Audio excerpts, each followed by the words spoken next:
Saving a program designed to save lives. Tonight, community members urged the St. Louis County Council to find funding for a violence reduction initiative on the budget chopping block. 5 on your side's Brent Solomon was inside the meeting where a 15-year-old pleaded for solutions. Brent. Well, outside of the county chambers here, County Council heard several requests to expand violence prevention efforts. Currently, under the current budget proposal, there really is no plan for that.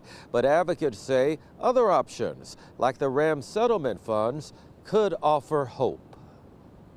At 15 years old, Casey Manny shouldn't have to worry about losing classmates. At Tuesday night's council meeting, the teenager spoke for those who can no longer speak for themselves. At my own school, we've already lost someone to youth violence, and he is not just a number. He is a person, a student, someone who had a future.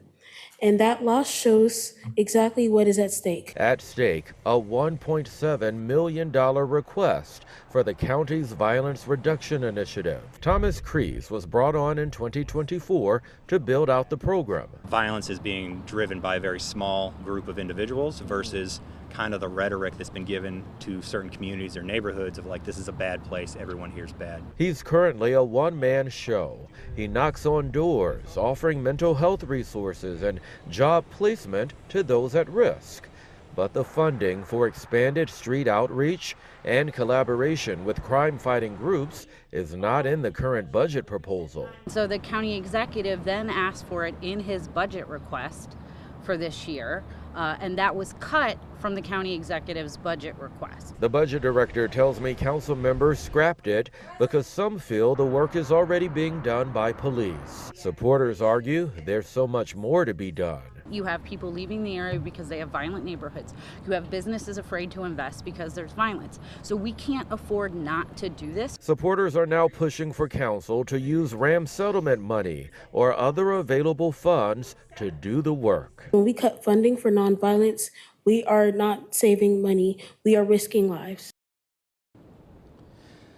And that 15-year-old is just one of several people who spoke out about this tonight. After that meeting, I intended to go up to council members to get their reaction to those who are pitching this plan.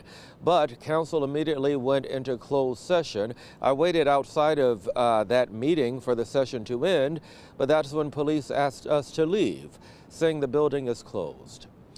We're live in St. Louis County tonight. Brent Solomon, 5 on your side.